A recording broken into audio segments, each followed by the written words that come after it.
আসবি না আসবি না একা দাঁড়া। হ্যাঁ, সেই গন্ধ বেরিয়েছে তো, সত্যি গন্ধ ভালো বেরিয়েছে। আগে না আমি না এটা নেই না বলতখন তো মনে হচ্ছে একরকম ভুলই করলাম, কিন্তু এই ভুলটা না করলেও আবার যে হতো না। কাল রাতের থেকে মুষলধারে ঝড় বৃষ্টি শুরু হয়েছে।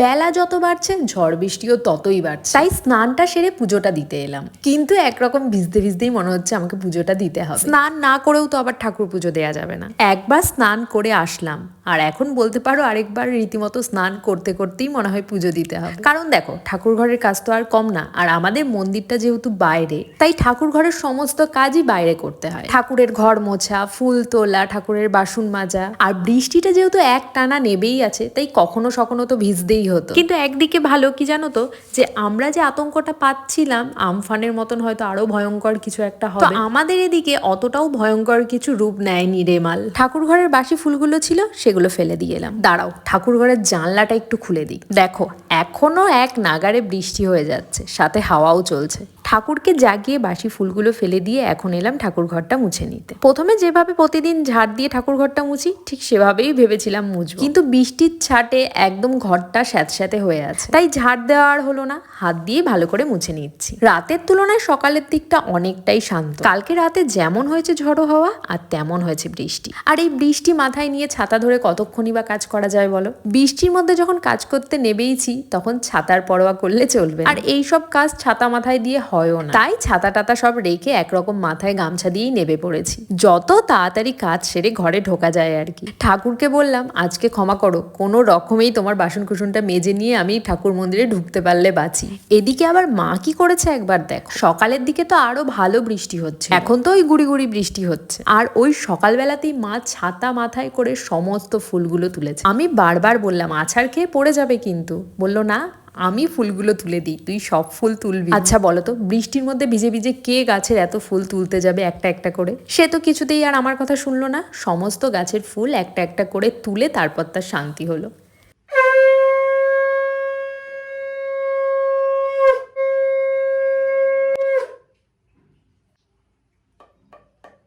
ব্যাস, শাক বাজিয়ে এখন পুজোর সমাপ্তি। দাঁড়াও, ঠাকুরটা প্রণাম করে নিই।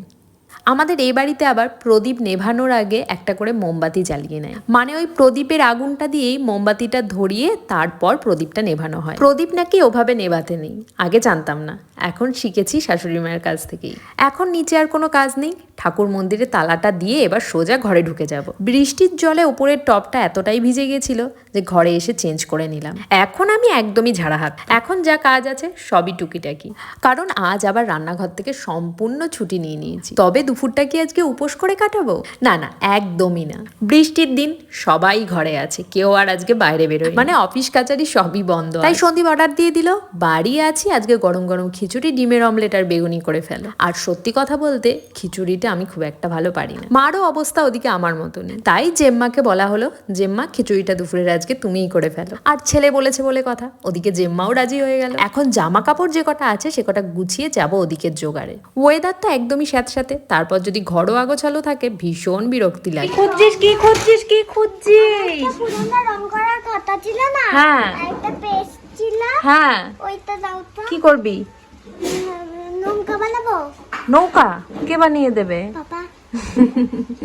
সকালে আজ বাড়ির শুধু লোকের একটাই ব্রেকফাস্ট, চানাচুর দিয়ে মুড়ি মাখা। এর সাথে যদিও দুধ চা হলে দারুণ জমে যেত, কিন্তু না বাবা, একেতেই দুপুরে খিচুড়ি, তারপর এখন দুধ চা আর ঝালমুড়ি, ব্যাস তাহলে হয়ে গেল। ওই ভয়তেই শুধু মুড়ি চানাচুরি খাচ্ছি, পেঁয়াজ দিয়ে আর কাঁচা লঙ্কা দিয়ে। বর্ষাকালে এরকম জায়গায় জায়গায় জল জমলে ছোটবেলায় দাদুর কাছে বায়না করতাম নৌকো বানিয়ে দেওয়ার, আর সেই নৌকো হাতে নিয়ে ছাতা মাথায় দিয়ে যেতাম ভাসাতে জলে। এখন দেখছি আমার মেয়েও সেই বায়নাই ধরেছে, যদিও এটা ওনার প্রথম না, এর আগে বর্ষাকালে অনেকবারই জলে নৌকো ভাসিয়েছেন উনি। আর বর্ষাকালে বৃষ্টি দেখতে দেখতে জানলার ধারে বাবু হয়ে বসে খাওয়া, ব্যাপারটা দারুণ লাগে। যদিও এটা বর্ষাকালের বৃষ্টি নয়, তবুও বৃষ্টি মাত্রই জানলার ধারটা ভালো লাগে। আর এদিকে না আছে কারেন্ট, না আছে টিভি, আর না আছে মোবাইল, তাই এখন আর কি করবে, বসে বসেই আঁকিবুকি করছে। ওর বাবা ওর সাথে খানিকক্ষণ আগেই খেলছিল, কিন্তু কতই বা আর খেলবে, ওর বাবাও ক্লান্ত হয়ে গেছে। আর তারপর দেখলাম একটু বোরিংই ফিল করছে, তাই তখন বললাম যে যা আঁকিবুকি করগে, দেখলাম এক নিমেষেই বসে পড়লো। আর খানিকক্ষণ আগে ওর বাবা আবার নৌকো বানিয়ে দিল, সেটা আমি যখন খাচ্ছিলাম আমাকে কিন্তু দেখিয়ে এসেছিল দৌড়ে। তখন বৃষ্টিটা একটু ভালোই পড়ছিল,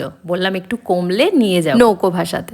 আচ্ছা, এই যে আমাদের খিচুড়ির সরঞ্জাম, চাল, ডাল, ও ডাল আবার দু রকমের আছে, হ্যাঁ, মুগ আর মুসুর। এদিকে জেম্মা ভাজে খিচুড়ির আলু। আমি আর কি করব, দেখা ছাড়া তো কোনো কাজ নেই আজ, তাই দুটো চারটে ডালই মুখে দিয়ে নিলাম। এই ভেজানো কাঁচা ডাল খেতে কিন্তু আমার হেব্বি লাগে। সে যে কোনো ডাল হতে পারে, ছোলা, মুগ, মটর, মুসুর, যে কোনো। বৃষ্টি মনে হচ্ছে একটু কমেই এসেছে, বুঝলে। এই দুটো পাখিকে দেখো, জলে ভিজে দুটিতে কেমন একসাথে বসে আছে।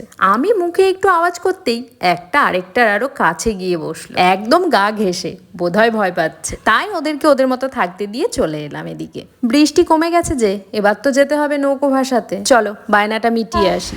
तुम्हारा दिमाग खराब है। আগে যখন জলে নৌকো ভাসিয়েছিল তখন অনেকটা ছোটই ছিল, এখন একটু বড় হয়েছে, তাই একটু বেশি বুঝদারও হয়েছে, তাই মজাটাও পাচ্ছে বেশ। আমি বললাম আর একটু বেশি জল কোথায় আছে, চল সেখানে ছেড়ে দিয়ে আসি। বলছে না, আমি এই জলটাতেই ছাড়বো। আসলে ওর উদ্দেশ্যটা এরকম, বাড়ির কাছে জলে ছাড়লে একটু পরেই এসে নৌকোটাকে দেখতে পাবে ডুবে গেছে কিনা, আর ডুবে গেলেই মন খারাপ, তখন বায়না হবে আরেকটা নৌকো বানিয়ে দেবার। অল্প জল হলেও নৌকোটা বেশ ভালোই ভাসছে, আর তাই দেখে তার নাচন কি। দাঁড়াও, ভাসতে ভাসতে আবার আটকেও গেছে। আমি বরং আমার ছোটবেলাটাকেও একবার ঝালিয়ে নিই। এই সময়গুলো শুধু সময় না, জানো তো, অনেক স্মৃতিকে মনে করিয়ে দেয়। ঘর থেকে মা আবার বলল দুটো একটা পাথর নিয়ে ঘরে আয়, কারণটা জানি না, বললো তাই নিয়ে যাচ্ছি। এখন এই পাথর দিয়ে কি হবে কে জানে, যাই হোক, বলেছে যখন নিয়ে তো যাই, তারপর নয় দেখা যাবে। ওদিকের কাণ্ডটা দেখো, উরি বাবা, বৃষ্টি যখন পড়ছিল তখন আর কেউ বেরোয়নি, এখন যেই বৃষ্টি কমেছে অমনি সব ছুটে এসেছে বৃষ্টিতে ভিজবে বলে। কে জানে জল কোথায় পাবে। আহ, সেই গন্ধ বেরিয়েছে, তাও সত্যি গন্ধ ভালো বেরিয়েছে।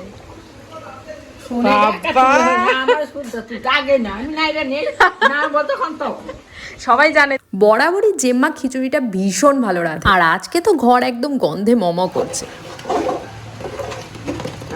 দিদি পিসি সবাইকে দেখছে বৃষ্টিতে ভিজতে, ওকে কি আর ঘরে আটকে রাখা যায়। স্নান করাবো, তাই বললাম যা 2 মিনিটের জন্য একটু ভিজে আয়, আর সেটুকুতেই বেশ আনন্দ পেয়েছে। বৃষ্টিটা একদমই থেমে গেছিল, কিন্তু এদের স্নান করতে আসা দেখে বৃষ্টি বাবার মনে হয় দয়া হয়েছে, তাই আবারও একটু ঝিটঝিট করে শুরু হলো বৃষ্টি।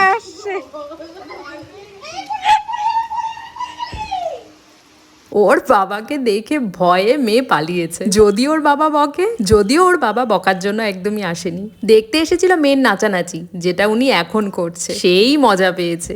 রান্না বান্না ওদিকে একদম কমপ্লিট, ডিমের অমলেট, খিচুড়ি, বেগুনি, গরম গরম ধোয়া ওঠা খিচুড়ি, আর বাইরে বৃষ্টি। এদিকে শাশুড়িদের বায়না, নে কষ্ট করে রেঁধেছি বেড়েছি, এবার ফটোটা তুলে দে। শাশুড়িরা আমার বিশাল আধুনিক।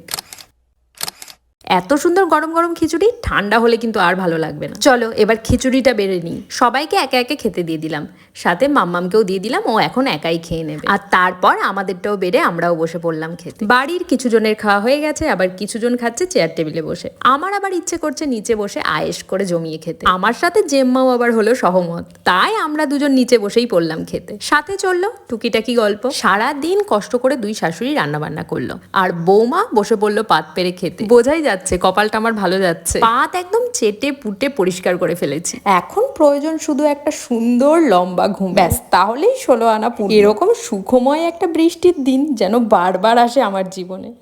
সন্ধে হতেই সন্দীপ বলল চলো একটু হেঁটে আসি। সারাদিন তো সেভাবে আজকে বাইরেই বেরোতে পারিনি, ঘরেও আর শুয়ে বসে কাটাতে ভালো লাগছিল না, তাই মতের সাথে মত মিলে গেল। 1 পা 2 পায়ে বেরিয়ে পড়লাম হাঁটতে। কিন্তু কথা তো এরকম ছিল না, হাঁটতে হাঁটতে লাইনটা যেন কেমন ঘুরে গেল আইসক্রিমের দোকানের দিকে।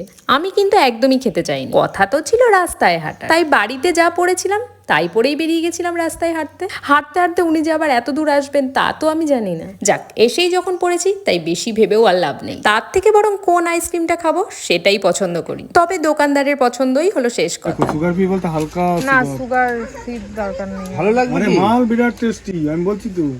সুগার ফ্রি আইসক্রিম আমি এর আগে কখনো খাইনি, ফার্স্ট টাইম ট্রাই করবো এবার। বললো তো ভালোই হবে, কে জানে, খেয়েই দেখা যাক। আর এই দেখো এনাদের পুচকু পাচকা নিয়ে একদম পথ আটকে বসে আছে। দাঁড়াও আইসক্রিমটা এখন খেয়ে দেখি কেমন খেতে। সুগার ফ্রি ভেবেছিলাম কেমন না কেমন হবে, তবে না, ভালোই খেতে।